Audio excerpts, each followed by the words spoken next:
You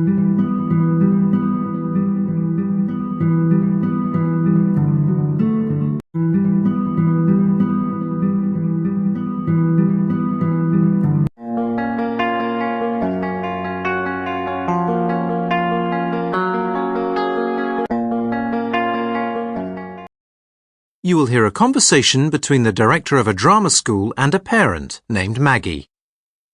First, you have some time to look at questions 1 to 6.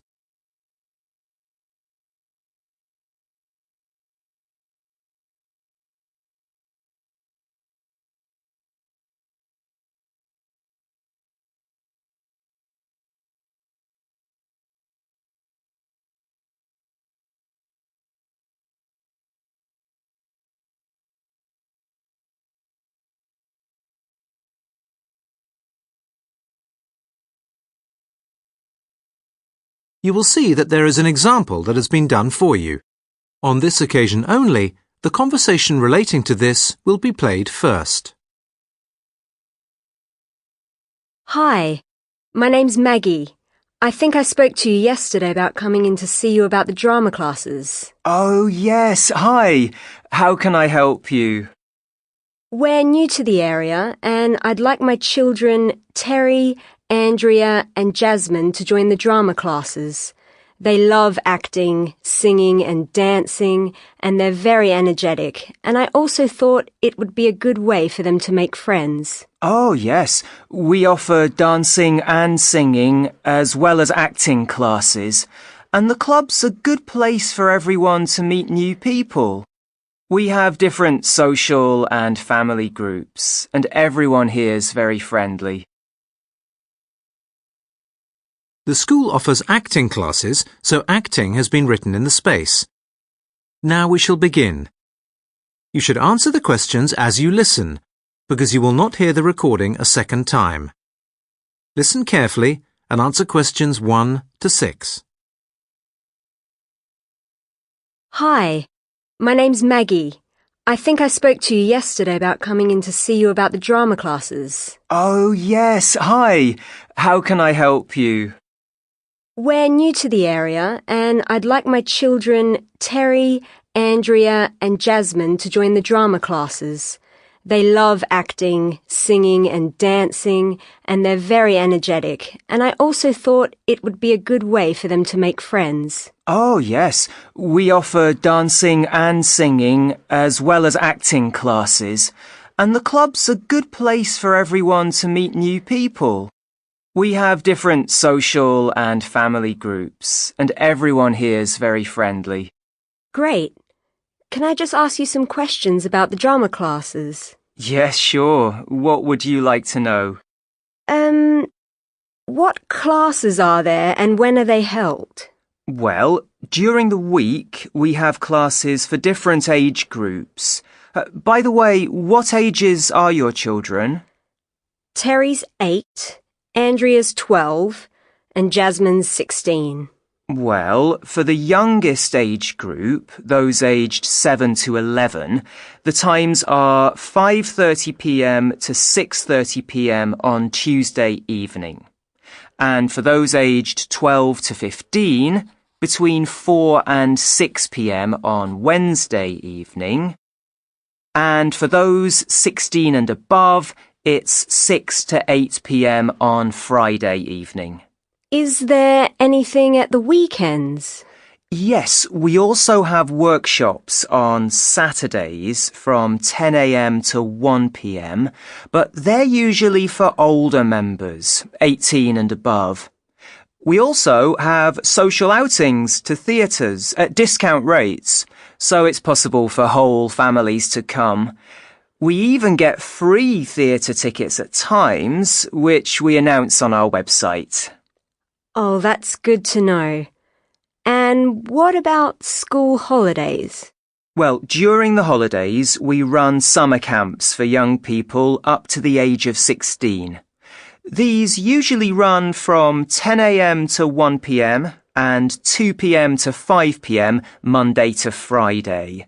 They are combined with the youth club activities and run during August. And what about performances? For each level, we aim to have at least one show a year in the summer. There is no pressure for anyone to perform, but we do encourage everyone to get involved one way or another, either acting or behind the scenes. Usually, everyone is really enthusiastic to take part. Is it possible to have a look around? Yes, sure. The building's used by other groups. We have no changing facilities, just a large room with lockers where people can put their things if necessary. But we advise people to come dressed for the workshops, in loose clothing and trainers. Before you hear the rest of the conversation, you have some time to look at questions 7 to 10.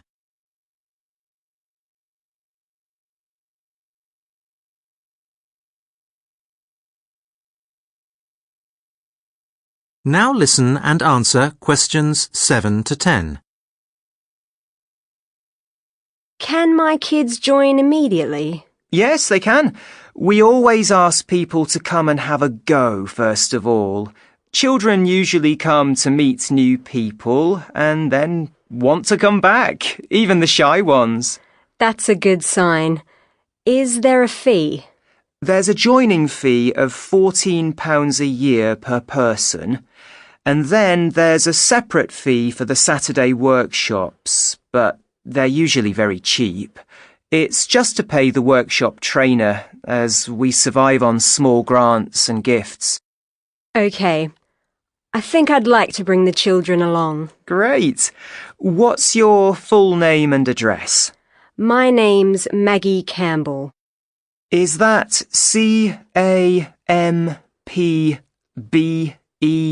Campbell? Yes. And the address? It's 133 Arbuthnot Drive. I'll spell it. It's Arbuthnot.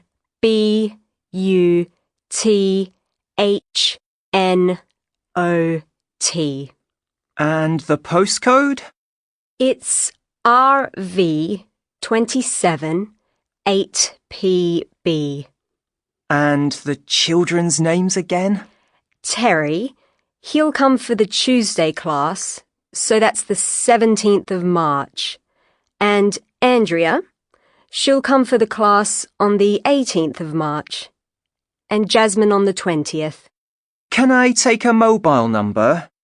It's 07700 336 601. And your email address? It's MA. That is the end of section 1. You now have half a minute to check your answers.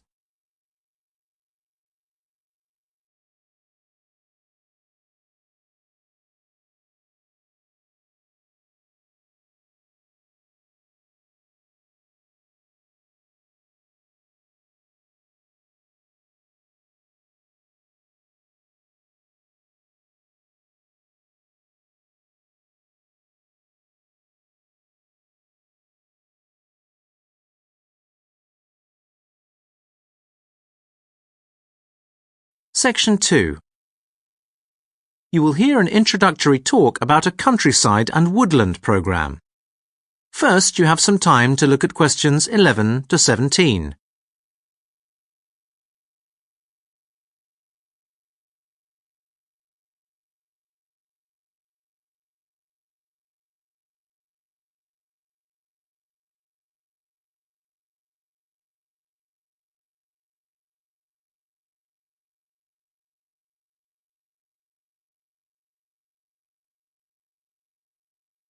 Now listen and answer questions 11 to 17.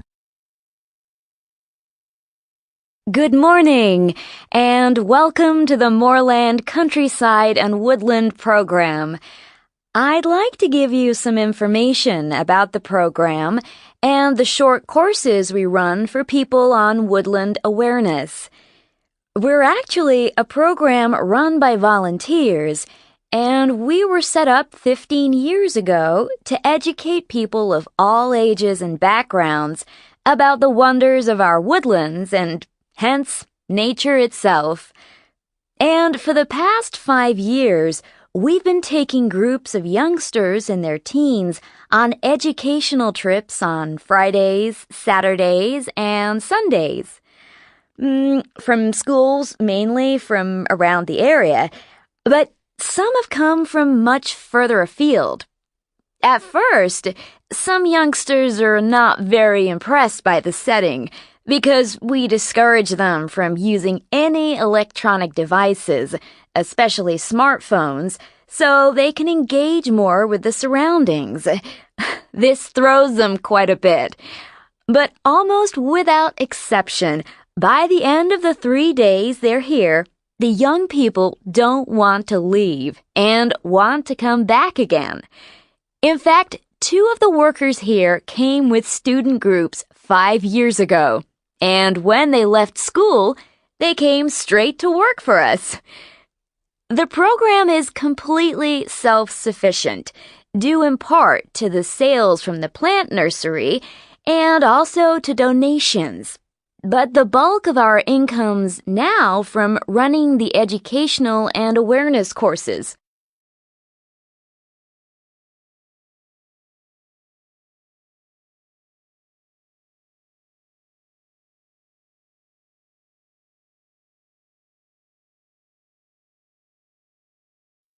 This is a basic map of our center. We're here at the entrance, and you can see the cabins running along the east side of the path as you go north. The first cabin, Beach Lodge, is for students.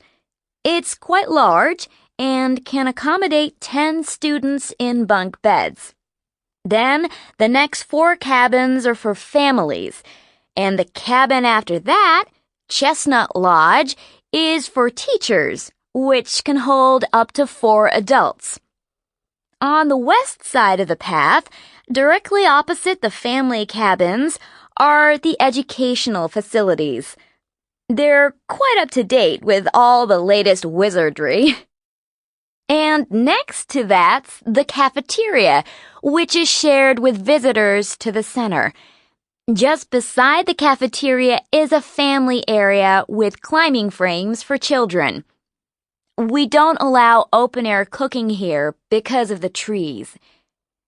The plant nurseries, that area you can see that runs all the way along the north part of the map. Before you hear the rest of the talk, you have some time to look at questions 18 to 20.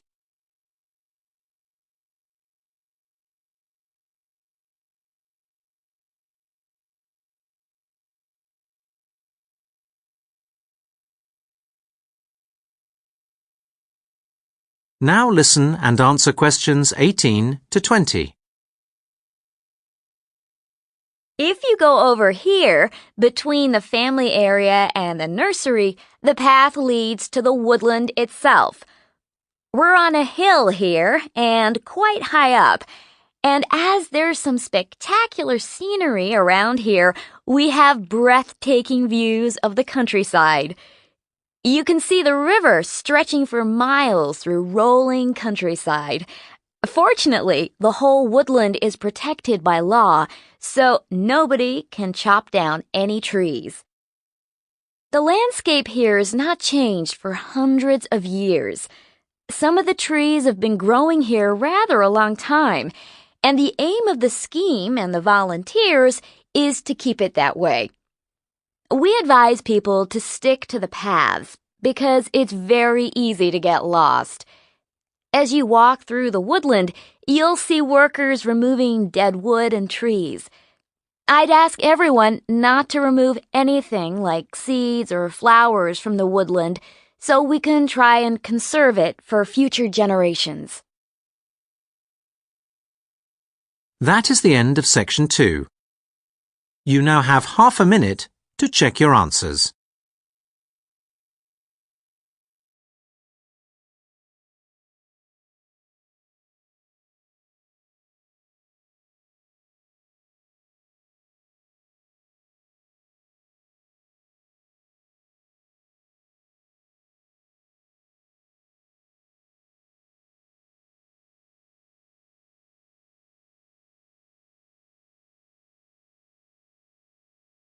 Section 3.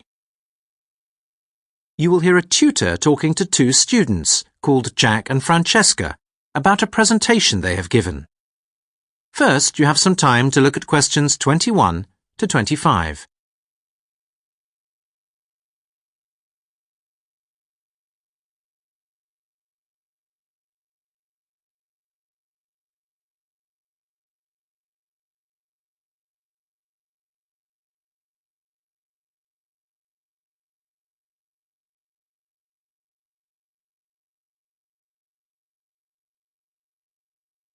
Now listen carefully and answer questions 21 to 25.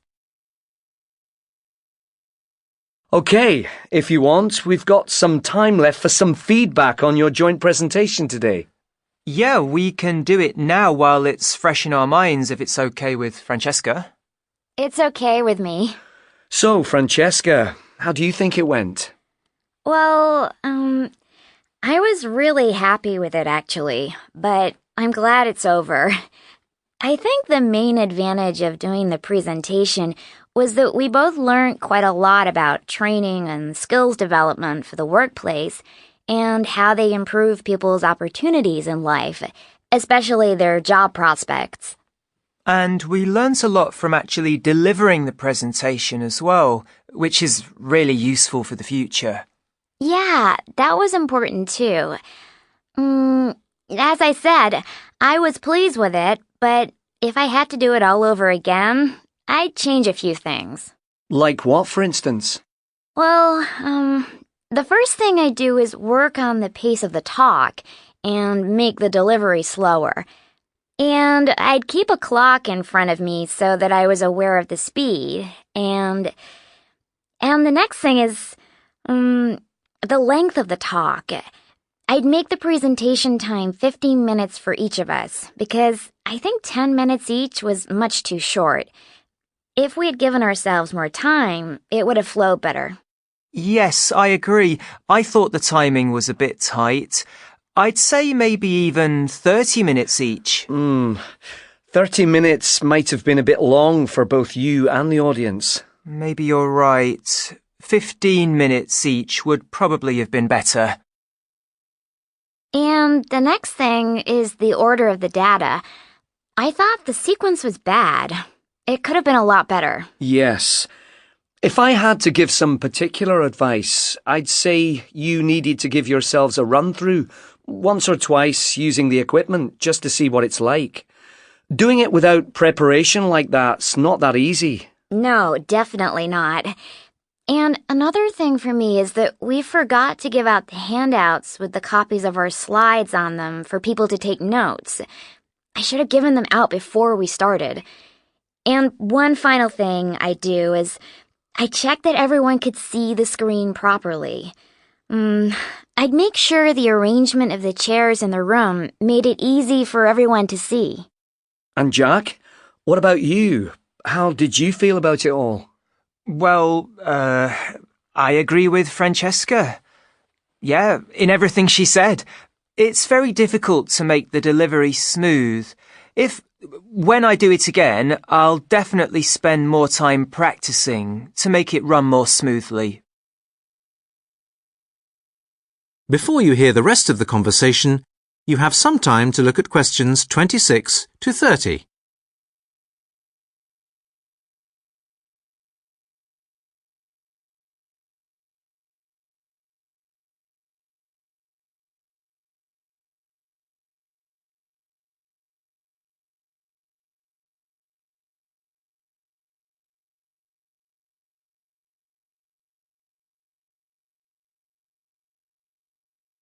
Now listen and answer questions 26 to 30. But would you add anything to what Francesca said? Perhaps I'd try to pack less information into the time given. I thought at first it would be the opposite. I was afraid that we'd end up looking foolish. And also, I think I'd spend less time on the information gathering phase, because unless time is devoted to practicing, it'll not be possible to give a good performance. Yeah, I think I'd agree. Anything else? Yeah, I get very nervous when I speak in front of people. If I did it again, I'd make sure I practiced speaking out loud and projecting my voice. I think the key for me is learning to steady my nerves. But you were very calm. Not inside, I wasn't. Well, it didn't show. I think you need the nerves to keep you going. But maybe try to take your mind off it beforehand by exercising or something. Is that everything? Yeah? Okay. Well, you'll be pleased to know the feedback from the class questionnaires was that the presentation was enjoyable, so well done. I have to say that I agree with them. Oh, thanks. I'll make a copy for both of you of the questionnaires if you want, and if and when you do give a talk again, you can keep them to refer to. That is the end of section 3. You now have half a minute to check your answers.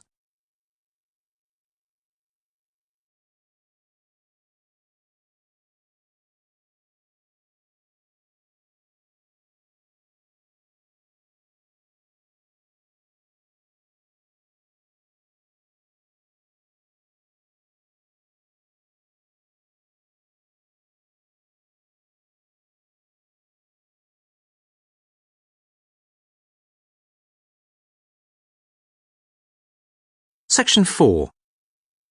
You will hear part of a talk about the migration of early humans. First, you have some time to look at questions 31 to 40.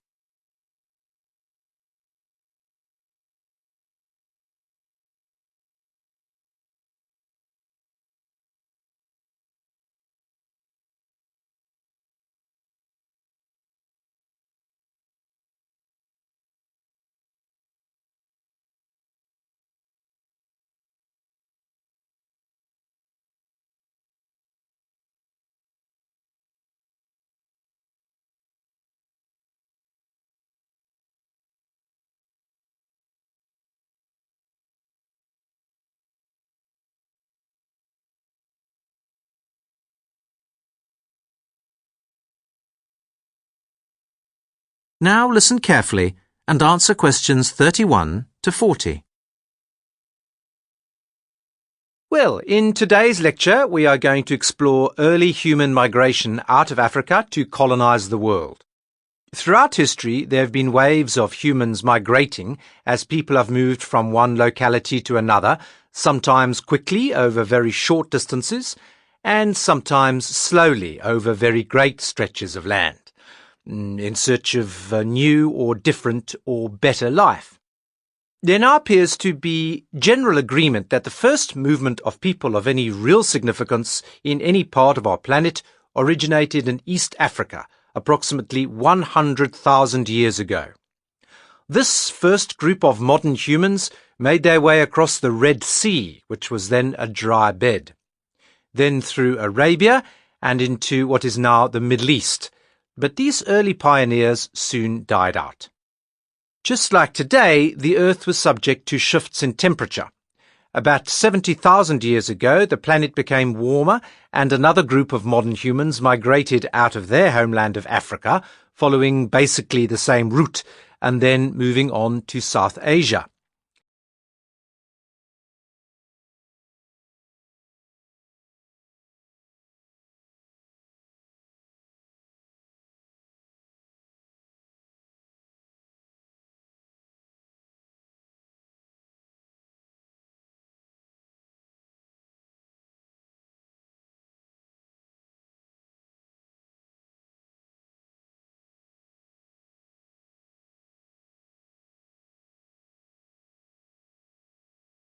By about 50,000 years ago, modern humans had colonized China, and about 45,000 years ago they had reached Europe.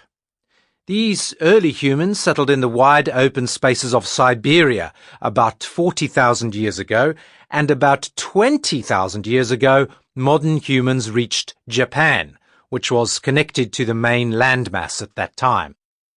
Now, there was no land connection between Australia and Southeast Asia, so the first Australians who arrived around 50,000 years ago must have made the journey across the sea in simple boats to settle on the Australian continent.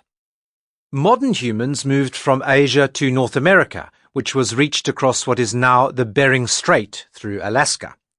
This migration happened between 15 and 13,000 years ago. There is also some evidence to suggest that modern humans came across pack ice via the North Atlantic, but this theory has been discounted by some. Since that time, the American continent has been the destination of waves of human settlement.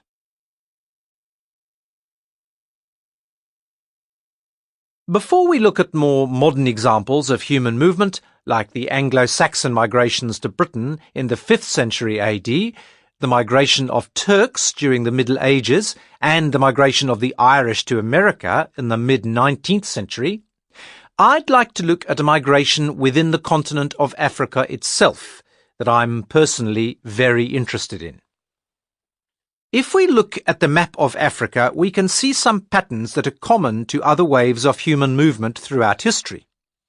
The routes here show what is probably the most significant migration in Africa itself, that of the Bantu, who spread out from a small region in West Africa near the present-day border of Nigeria and Cameroon, just around here on the map, to occupy roughly 30% of the continent by the year 1000 AD.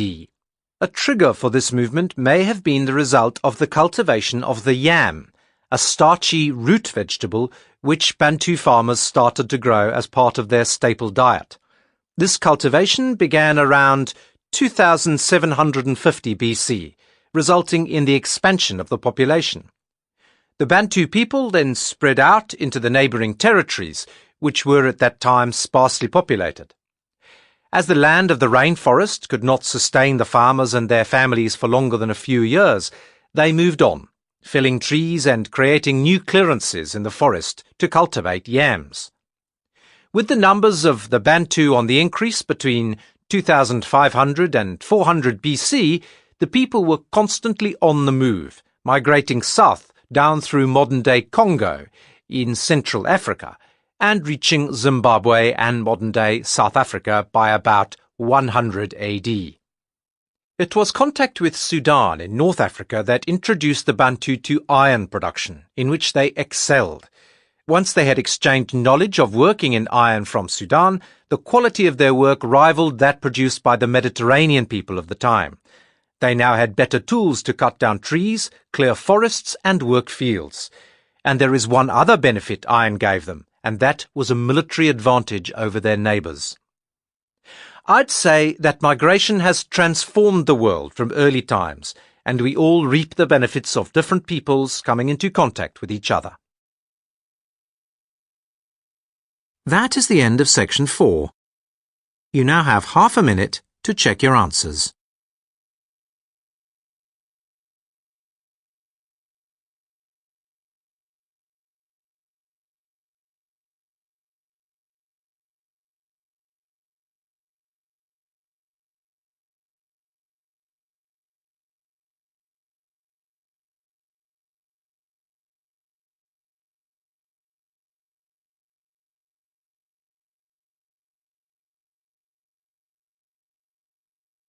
In the real exam, you now have 10 minutes to transfer your answers to the listening answer sheet.